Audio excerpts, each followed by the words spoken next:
క్రీస్తునందు ప్రియదేవుని బిడ్డలందరికీ యేసుక్రీస్తు వారి అతి శ్రేష్టమైన నామములో వందనములు తెలియచేసుకుంటున్నాను.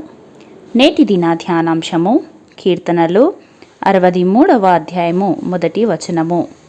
దేవా, నా దేవుడవు నీవే, వేకువనే నిన్ను వెదుకుదును. ప్రియులారా, సహజముగా మనమందరము కూడా ప్రార్థిస్తుంటాము.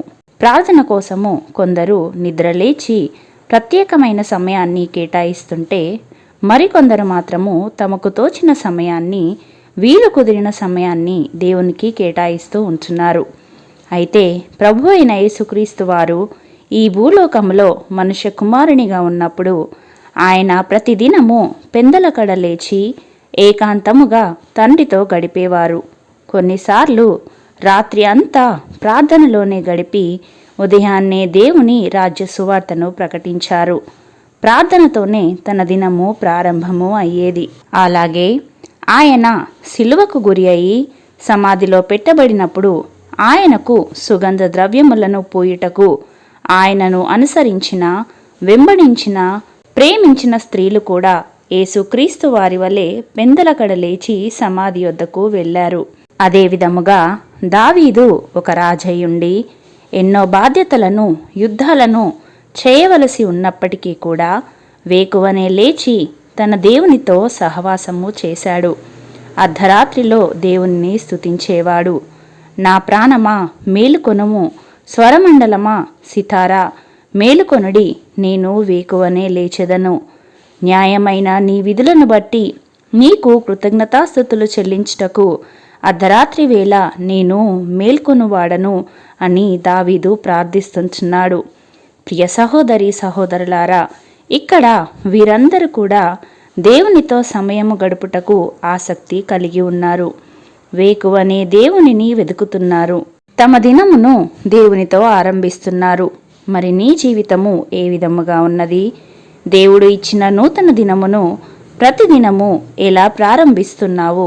గత జీవితము, గత కాలము, నిన్నటి దినమున నీవు చేసిన పాపములకు దేవుడు ప్రతిఫలముగా నిన్ను శిక్షించక, బాధించక, గద్దించక తన ప్రేమను నీవు గుర్తిస్తావని, తన వాత్సల్యమును నీవు గ్రహిస్తావని మరలా నీకు నూతన దినమును ఇస్తుంటే, ఆరోగ్యమును ఇస్తుంటే, ఆయుష్ను ఇస్తుంటే దానికి బదులుగా కృతజ్ఞతలు చెప్తూ నీ దినమును ప్రారంభిస్తున్నావా? లేక మీ సమయాన్ని టీవీ చూస్తూ, పనికిరాని పాటలు వింటూ, వ్యర్థమైన సంభాషణలతో వృధా చేసుకుంటున్నారా?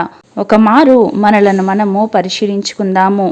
నీవు నేను ఎప్పుడైతే దేవునితో మన జీవితాన్ని, మన దినమును ప్రారంభిస్తామో దేవుడు ఆ దినము మనలను ప్రతి ప్రమాదము నుండి, ఇబ్బంది నుండి, సమస్య నుండి, తెగులు నుండి రక్షిస్తారు, కాపాడుతారు. వేటకాని ఉరిలో నుండి ఆయన మనలను విడిపించును. నాశనకరమైన తెగులు రాకుండా నిన్ను రక్షించును. రాత్రి వేళ కలుగు భయమునకైనను, పగటి వేళ ఎగురు బాణమునకైనను, చీకటిలో సంచరించు తెగులునకైనను, మధ్యాహ్నమందు పాడు చేయు రోగమునకైనను నీవు భయపడకుందువు. నీకు అపాయమేమీ రాదు, ఏ తెగులును నీ గుడారమును సమీపించదు.